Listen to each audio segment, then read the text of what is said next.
Welcome to कुंडली ज्ञान। जय माँ काली, जय माँ तारा, आप सबका भला हो।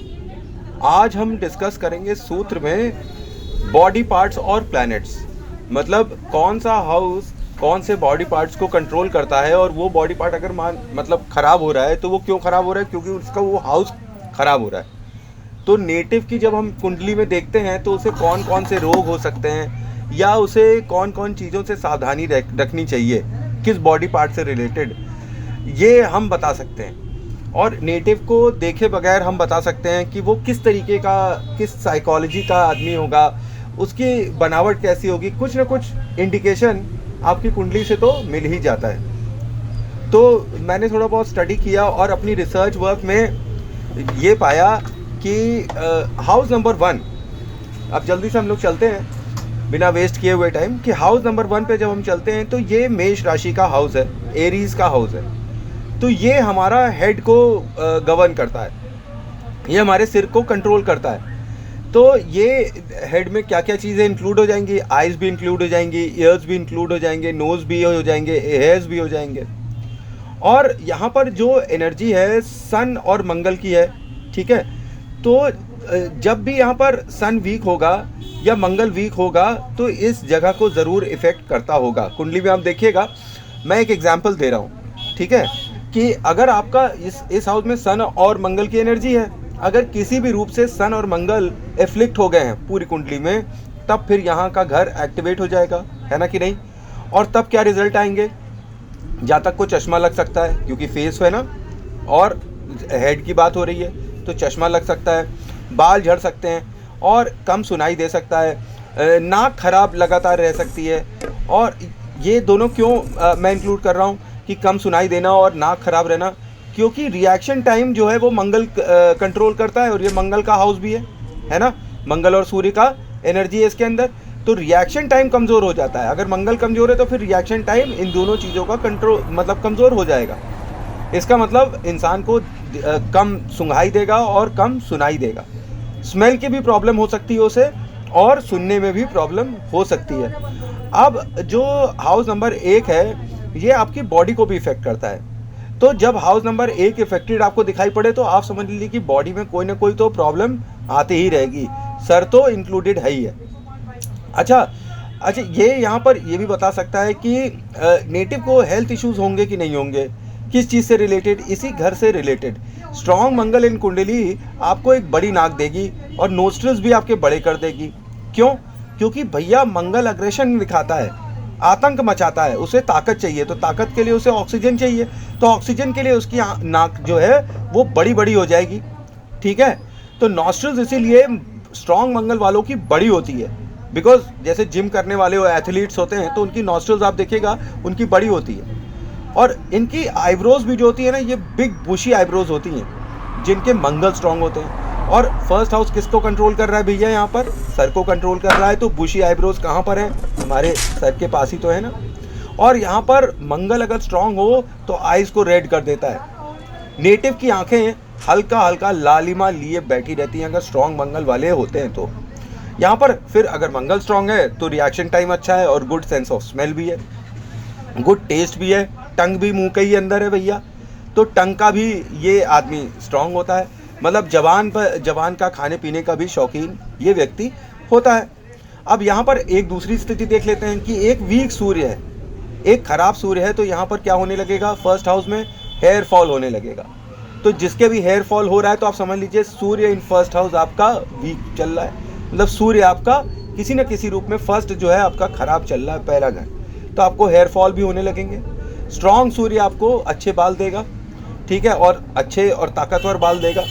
लेकिन स्ट्रॉन्ग सूर्य आपको एक चीज़ और दे देता है, अगर बहुत ज़्यादा स्ट्रॉन्ग सूर्य है तो बाल तो अच्छे हो गए, लेकिन चेहरे के ऊपर कुछ काले काले धब्बे, खास तौर पे माथे, हेयर लाइन के पास, कुछ माथों के पास अच्छा सूर्य होने पर आपको, मतलब स्ट्रॉन्ग सूर्य होने पर ये धब्बे भी दे देता है, ठीक है। कई बार ये जलने का कोई निशान भी दे देता है जब स्ट्रॉन्ग सूर्य हो जाता है कुंडली के अंदर। सिमिलरली अगर मंगल जो है फर्स्ट हाउस में अगर स्ट्रॉन्ग हुआ तो ये आपको एक दूसरी तरफ भी पुश कर देता है, ये हेड इंजरी दे सकता है, मतलब सर के ऊपर एक चोट का निशान आ जाए, कुछ ना हो तो एक चोट का निशान तो जरूर आ जाएगा, जिसका भी स्ट्रॉन्ग मंगल उनकी कुंडली में बैठा हुआ है। अफ्लिक्टेड हाउस एक जो है वो आपको खराब रिजल्ट देगा नेचुरली, और अच्छा हाउस जो है हाउस नंबर 1 वो आपको अच्छे रिजल्ट देगा अपने रिलेटेड ऑर्गन से। और यहाँ पर सूर्य को कंट्रोल किया जा सकता है। सूर्य को 43 दिन जो है आप गेहूं जो है चलते पानी में बहाइए, ठीक है, और सूर्य को अर्घ देना, ये भी यहाँ पर आपको अच्छे बेनिफिट्स देता नजर आता है। हाउस नंबर 2 में जब हम पहुँचते हैं तो ये घर है टॉरस का। टॉरस मतलब वृषभ राशि। अब ये जो है ये कवर करता है फेस और नेक को। फेस आपका प्रिटी होगा कि नहीं होगा, फेस पे कट्स होंगे कि नहीं होंगे, ये इस घर से आराम से पता चल सकता है। अगर ये फ्लेक्टेड है तो बहुत ज़्यादा चांस है कि ये फेस पे आपको कट दे दे। और किस तरीके की आपकी वाणी है ये भी ये बताता है कि आपकी वाणी किस तरीके की है, क्योंकि भैया ये फेस और नेक को कंट्रोल कर रहा है।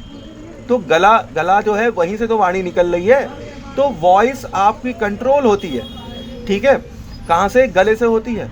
और आपको किस तरीके के एलिमेंट्स मिलेंगे और नेटिव जो है वो किस तरीके की फेस कर सकता है problems related to face and neck, ये भी यहाँ से पता चल जाता है। हाउस नंबर 3 में जब जल्दी से आते हैं तो यहाँ पर हम देखते हैं ये जेमिनाई का घर है, यानी मिथुन राशि का ये घर है। तो ये हमारे शोल्डर्स को कवर करता है। तो यहाँ से ये हम पता कर सकते हैं कि नेटिव को शोल्डर प्रॉब्लम्स होंगी कि नहीं होंगी। और बैड थर्ड हाउस जो है सूनर और लेटर आपको शोल्डर से रिलेटेड, हैंड से रिलेटेड कोई ना कोई प्रॉब्लम तो दे ही देगा। अब जल्दी से हाउस नंबर 4 पे हम लोग पहुँचते हैं और यहाँ पर हम देखते हैं कि ये घर जो है ये कैंसर का मतलब कर्क राशि का घर है।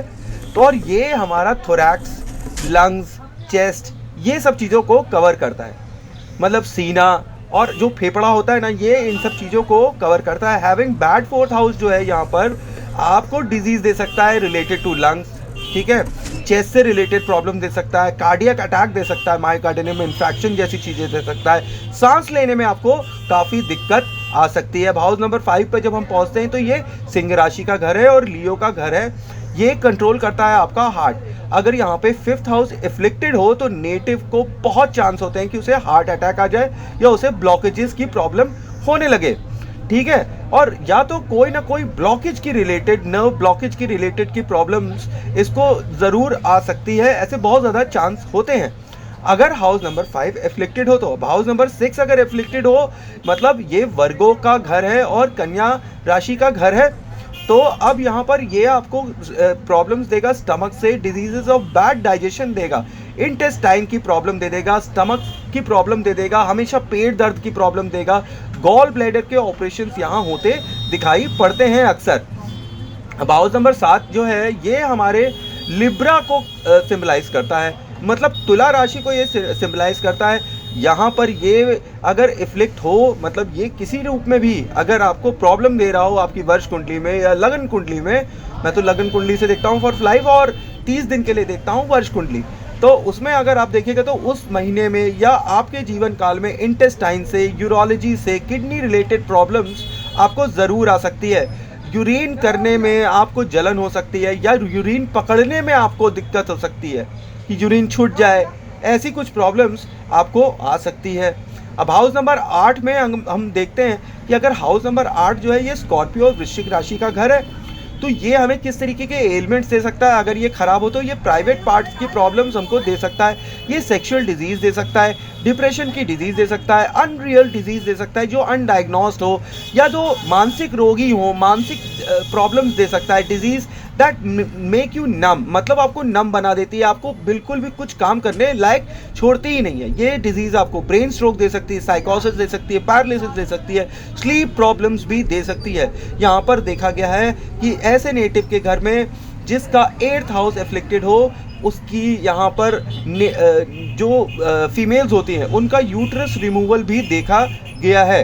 अब हाउस नंबर 9 अगर रिफ्लेक्टेड हो मतलब सैजिटेरियस का घर और धनु का घर यहाँ पर है तो ये किस चीज़ को कंट्रोल करता है, ये थाइस को कंट्रोल करता है। Problem related to thighs, muscle dystrophy, twisted bones, unable to stand on its own जैसी प्रॉब्लम यहाँ पर आपको मिलने लगती है।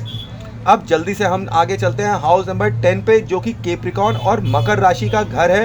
ये कंट्रोल करता है हमारे नीज को, मतलब हमारे नीज को, हमारे जॉइंट को, नीज को ये कंट्रोल करता है। ये बेसिकली अगर इफ्लिक्ट हो जाए तो कैल्शियम डिफिशियंसी बॉडी में दे देता है। यूरिक एसिड जो है बढ़ जाता है शरीर के अंदर। यूरिक एसिड रिलेटेड प्रॉब्लम्स होने लगती है कब? जब 10th हाउस आपका इफ्लिक्टेड हो। नी रिप्लेसमेंट जैसी प्रॉब्लम भी आपको यहाँ आ सकती है। ऑस्टियोपोरोसिस जैसी प्रॉब्लम भी आपको मिल सकती है। और वेयरिंग ऑफ जॉइंट्स होता है यहाँ पर। आपके जो जॉइंट्स होते हैं, अगर ये घर आपका खराब है 10वां घर, तो आपके जॉइंट्स, मूवमेंट वाली जो जॉइंट्स होते हैं ना, वो खराब होने लगते हैं। और पेन बहुत होता है नीज में, ठीक है। और ये सब यहाँ पर दिखाई देता है और आप नेटिव की कुंडली देख के ये आराम से जज कर सकते हैं। अब हाउस नंबर 11 में हम आते हैं और यहाँ पर एक्वेरियन और कुंभ का ये घर है और ये एंकल्स को हमारे सिंबलाइज करता है। मतलब ये हमारे एंकल को कंट्रोल करता है। एंकल क्या है? पैर के नीचे जो टोज होते हैं ना, उसके बीच का जो जॉइंट होता है वो है एंकल होता है, जिसके सहारे हम दोनों पैर पे खड़े होते हैं। तो एंकल इंजरी हो जाए, एक्लीस की तरह, जैसे ग्रीक गॉड था ना एक्लीस, तो उसकी तरह एंकल इंजरी हो जाए, मतलब उसमें चोट लग जाए, ये सब यहाँ से पता चल सकता है। और या हो सकता है कि आपको वॉकिंग डिसऑर्डर हो रहा हो, पैर में दिक्कत हो रही हो, चलने में दिक्कत हो रही हो, दर्द हो रहा हो, तो ये भी यहाँ पर दिखाई पड़ सकता है। Pinpointing reason for not walking, मतलब क्यों नहीं हम चल रहे हैं, ये भी यहाँ पर दिखाई पड़ सकता है। और प्रॉब्लम्स ऑफ स्प्रेन, मतलब जल्दी जल्दी स्प्रेन आ जाना, या डिसलोकेशन ऑफ जॉइंट्स भी यहाँ से दिखाई पड़ सकता है। बिकॉज शनि जो है वो फ्रेंड्स होता है, फ्रेंड्स का होता है ना सिंबल, क्योंकि 11th हाउस क्या है? फ्रेंड्स है ना। तो ये यूनियन ऑफ फॉरेन ऑब्जेक्ट्स दिखाता है शनि, मतलब ये बाहरी लोगों के साथ मित्रता दिखाता है शनि। तभी तो शनि दीवाना शुक्र का। अगर हम इससे देखें तो ये जो जॉइंट्स हैं, ये दो शनि हैं जो आपस में मिल रहे हैं। तो टू डिफरेंट जॉइंट्स, मतलब two different bones are meeting together as friends, that is Shani. तो शनि कंट्रोल्स ओवर हियर। अब हाउस नंबर में शनि तो इसका मालिक है, तो ऑब्वियस सी बात है शनि को देखना बहुत ज़रूरी हो जाएगा। हर घर की जो एनर्जी है आपको देखना अति आवश्यक है, उसको जज करने के लिए कि ये घर किस तरीके के परिणाम दे रहा है। अगर खराब है तो फिर बुरे परिणाम देगा उस रिलेटेड ऑर्गन से। हाउस नंबर 12 में जब हम पहुंचते हैं तो ये मीन राशि का घर है, यानी पाइसेस का घर है, और ये कंट्रोल करता है हमारे फुट और टो को। फुट इन्फेक्शंस हो जाना, पेन्स हो जाना, कट्स हो जाना, एक्सीडेंट्स, इंजरी हो जाना, फुट में अपनी उंगली कट जाना, या कुछ मतलब कुछ ना कुछ प्रॉब्लम हो जाना। तो अगर ये ऐसा है तो आप देखिएगा कि 12th हाउस यहाँ पर कुछ ना कुछ प्रॉब्लम ज़रूर दे रहा है। While doing house wise predictions आप हमेशा अटेंशन पे करिए इंडिविजुअल के उस घर पर कि वो घर किस तरीके का। अगर घर एफ्लिक्टेड है तो फिर उस रिलेटेड प्रॉब्लम से जातक को ज़रूर प्रॉब्लम आएगी। अगर ये यहाँ से हम डिडक्ट कर सकते हैं कि अगर कोई एफ्लिक्टेड हाउस है, ठीक है, और जो अगर एफ्लिक्टेड हाउस है तो फिर उस रिलेटेड ऑर्गन से आपको बहुत ज़्यादा चांस है कि कोई ना कोई प्रॉब्लम आ जाए। अब ये अगर आप लगन कुंडली में देख रहे हैं तो ये डिडक्शंस और डिजीजेस के जो प्रॉब्लम्स होंगे, जो बॉडी में होंगे, या जो बॉडी स्ट्रक्चर होगा, ये फॉर लाइफ होगा। और अगर ये आप लगन वर्ष कुंडली में देखें तो ये 30 डेज का होता है। और किस तरीके का बॉडी स्ट्रक्चर होगा और नेटिव देखने में कैसा होगा, उसे कैसी डिजीजेस होंगी, ये सब हाउसेस से आप यहाँ पर डिडक्ट कर सकते हैं। अगर आप उसके ऑर्गन्स की तरफ ध्यान देंगे कि मतलब उसे कौन तरीके के हेल्थ इश्यूज होंगे और उसका नेचर कैसा होगा, उसकी बनावट कैसी होगी, ये सब भी आप हाउस एफ्लिक्शन और एक्सॉल्शन से देख सकते हैं। अब जैसे मैंने आपको एक बार एक एग्जांपल देता हूँ, पहले बताया था कि हाउस नंबर 8 में हाउस नंबर 12 बैठा है और राहु बैठा है। और लगन कुंडली में जब हम ये देखेंगे तो ये देखेंगे कि जो 8वां घर है ये स्कॉर्पियो वृश्चिक राशि का है, ठीक है। तो ये नेटिव को किस तरह की प्रॉब्लम देगा? प्राइवेट पार्ट्स की देगा, सेक्सुअल डिजीजेस देगा, डिप्रेशन देगा, अनरियल डिजीजेस ऑफ माइंड देगा, डिजीजेस दैट मेक यू नम देगा, ब्रेन स्ट्रोक देगा, साइकोसिस देगा, पैरालिसिस देगा, स्लीप प्रॉब्लम्स भी दे सकता है, uterus removal of wife and females in the house भी दे सकता है। पर यही जब अगर कॉम्बिनेशन हम वर्ष कुंडली में देखें कि ये वर्ष कुंडली में बन रहा है तो हाउस नंबर 8 डेथ का होता है, प्लस यहाँ पे प्रेजेंस होती है 12वें घर की, जो कि एक्सीडेंट्स का हाउस है, एक्सपेंडिचर का हाउस है, हॉस्पिटल का हाउस है, और राहु यहाँ पर टॉयलेट का सिंबलाइजेशन होता है। तो ये एक बहुत ज़्यादा चांस हो जाता है कि death by accident in toilet हो जाए, कि मतलब इस वर्ष इन 30 दिनों में जातक फिसल कर एक्सीडेंट खा जाए टॉयलेट के अंदर और अपनी जान से हाथ धो बैठे। और यहाँ पर एक ये दूसरा परिणाम भी दे सकता है कि fear of unknown, over thinking जैसी प्रॉब्लम्स भी दे सकता है, और इवन समटाइम्स तंत्र क्रिया भी यहाँ पर दिखाई पड़ती है। और अच्छा, इसमें किसी को कुछ वरी करने की ज़रूरत नहीं है, no need to worry, we have other planets also that save us too in the kundli. और आपकी अगर रेमेडीज और प्रेयर्स हो रही हैं तो फिर यहाँ पर आप आराम से बच भी सकते हैं। और ये कॉम्बिनेशन जब भी वर्ष कुंडली में आप देखें, आपको केवल 30 दिन के लिए प्रॉब्लम हो सकती है, उसके बाद नहीं होगी। लेकिन यही प्रॉब्लम अगर लगन कुंडली में हो रही है तो काली माता के मंत्रों का जाप आपको अवश्य करना चाहिए, उससे आपको अच्छे फल मिलेंगे। तो थैंक्स फॉर वॉचिंग। जय माँ काली, जय माँ तारा, आप सबका भला हो। आई होप आपको मेरी इन्फॉर्मेशन अच्छी लग रही होगी। Thanks for watching. जय माँ काली, जय माँ तारा, आप सबका भला हो।